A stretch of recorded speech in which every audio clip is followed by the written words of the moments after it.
அனைவருக்கும் வணக்கங்க. Welcome to மீன் புஷ்பாவின் சமையல். மீன் குருமா செய்யலாங்க. இந்த மீன் குருமாவுக்கு நான் காணாங்கத்தான் மீன் எடுத்திருக்கேன். முள் இல்லாத மீன். இதை நான் அலசிட்டு க்ளீன் பண்ணிட்டு எடுத்துன்னு வந்து வச்சுக்கிறேன். பழுத்த தக்காளியாக ஒரு 2 தக்காளி எடுத்துருக்குறேங்க. ஒரு முழு பூண்டு, இஞ்சி, தேங்காய் ஒரு அரை மூடி எடுத்திருக்கேன்.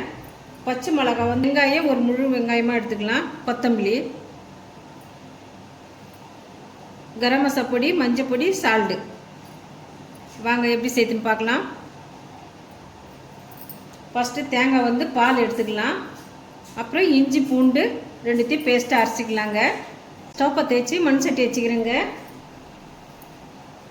இப்போ ஆயில் ஊற்றிக்கிறேன். எண்ணெய் நல்லா சூடாகிடுதுங்க. இப்போ வெங்காயம் கட் பண்ணி வச்சுக்கிறத எண்ணெயில் போட்டுக்கலாம்.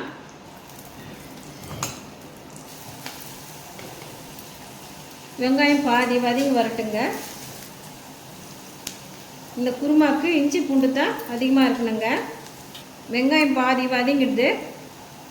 2 தக்காளி இதுமாரி கட் பண்ணி வச்சுருக்குது வெங்காயத்தில் சேர்த்துக்கிறேன்.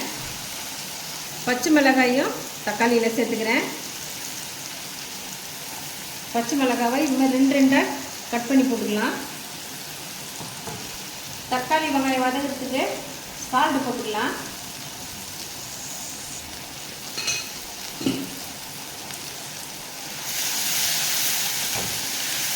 சால்ட்டு போட்டால் சீக்கிரமாக தக்காளி வெங்காயம் வதங்கிடும். இப்போ அரைச்சி வச்சுருக்கிற இஞ்சி பூண்டை சேர்த்துக்கலாம். இதில் உள்ள பச்சை வாசனை போகிற அளவுக்கு நம்ம இஞ்சி பூண்டு வதக்கிடலாங்க. மஞ்சள் பொடி ஒரு 1/4 ஸ்பூன் போட்டுக்கலாம்.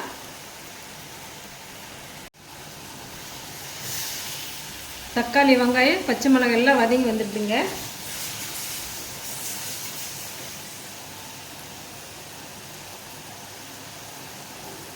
நம்ம தேங்காய் பால் எடுத்து வச்சுருக்கோம். திக்கான பாலை இந்த வெங்காயம் தக்காளியில் சேர்த்துக்கலாம்.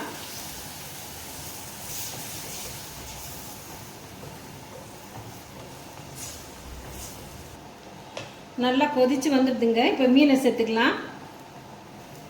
மீனை சேர்த்துட்ட பிறகு சிம்மில் வச்சுக்கணுங்க. ஓகே, 2 நிமிஷம் அப்படியே கொதிக்கிட்டுங்க. இட்லி தோசைக்கெலாம் சூப்பராக இருக்கும் அந்த மீன் குருமா. நீங்கள் அந்த மீன் வாங்கினீங்கன்னா ஒரு தடவை இது மாதிரி குருமா செஞ்சு பாருங்கள். டேஸ்ட்டு அட்டகாசமாக இருக்குங்க.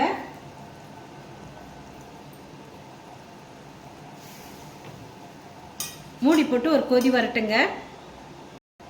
குருமா கொச்சிடுதுங்க. இப்போ கரம் மசாலா பொடி ஏற்கனவே தக்காளி வதங்கிறதுக்கு கொஞ்சம் சால்ட் சேர்த்தேன். இப்போ கொஞ்சமாக சால்ட் சேர்த்துக்கலாம். சால்ட்டும் கரம் மசாலா பொடி ரெண்டுத்தையுமே குருமாவில் சேர்த்துக்கலாம். எலுமிச்சம்பழ சாறு ஒரு 2 டீஸ்பூனுங்க. இந்த எலுமிச்சம்பழ சாறை குருமாவில் சேர்த்துக்கலாம். இதில் உள்ள விதையெல்லாம் எடுத்துடலாம்.